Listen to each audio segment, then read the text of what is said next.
Hello friends, இன்றைக்கி நம்ம பார்க்க போகிறது ஒரு சூப்பரான கத்திரிக்காய் குழம்பு தான்.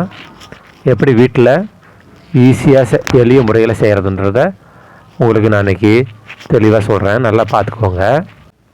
இந்த முறையில் செஞ்சிங்கன்னா ரொம்ப ரொம்ப டேஸ்ட்டாக இருக்கும். அதுக்கு தேவையானது நட்சத்திரப்பூ, கருப்பு ஏலக்காய், லவங்கம், பட்டை, பிரிஞ்சி இலை, வெங்காயம், கொத்தமல்லி, கருவேப்பிலை, இஞ்சி நசுக்கி வச்சுருக்கேன். பூண்டையும் அதே மாதிரி தட்டி வச்சுருக்கேன். தக்காளி, அந்த காலிஃப்ளவர் வந்து நான் சுடத்தில் வேக வச்சு வச்சுருக்கேன். தனியாக எடுத்த மாதிரி எடுத்து வச்சுக்கோங்க. கத்திரிக்காயை நல்லா அரிஞ்சு, உருளைக்கிழங்கு அரிஞ்சு தண்ணியில் பிடிச்சிருக்குங்க. எண்ணெய் நல்லா காஞ்சிருச்சு. காஞ்சதுக்கப்புறம் நம்ம அந்த பட்டை, லவங்கம், ஏலக்காய், நட்சத்திரப்பூ, சோம்பு எல்லாத்தையும் போட்டுக்குவோம். நல்லா வாசம் வந்ததுக்கப்புறம் வெங்காயம் சேர்த்துக்கலாம். அடுத்து தக்காளி சேர்த்துக்குவோம். தேவையான அளவு கருவேப்பிலை நல்லா கிண்டி விடுவோம். இப்போ வந்து கொஞ்சம் லைட்டாக வதங்கினதுக்கப்புறம் தட்டி வச்சுருந்த இஞ்சியும் பூண்டையும் சேர்த்துக்கலாம்.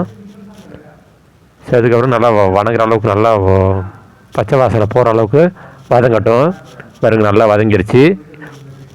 எண்ணெய்லாம் பிரிஞ்சு வந்துடுச்சு. அதுக்கப்புறம் நம்ம கத்திரிக்காயையும் உருளைக்கிழங்கையும் அரிஞ்சு தண்ணியில் போட்டுச்சினோம்ல, அதையும் சேர்த்துக்குவோம். நல்லா கிண்டி விடுவோம். நம்ம வேக வச்சுருந்த, ரொம்ப வேக வைக்க வேணாம், சுடுத்தண்ணில் போட்டுருணும். ஏன்னா அதில் புழு இருக்குமில்ல, அதனால் அதை புழுவெல்லாம் வந்து செத்துறது. அந்த சுடுத்தண்ணில் போட்டால் வெளியே வந்துடும். அப்படியே போட வேணாம், டைரெக்டாக அதையும் போட்டு நல்லா கிண்டி விடுவோம். அது கூட மிளகாத்தூள் சேர்த்துக்கிறேன். தேவையான அளவு போட்டுக்கோங்க மிளகாத்தூள். கொஞ்சம் கறி மசால் பொடியும் போட்டுக்கிறேன், வாசத்துக்காக தான்.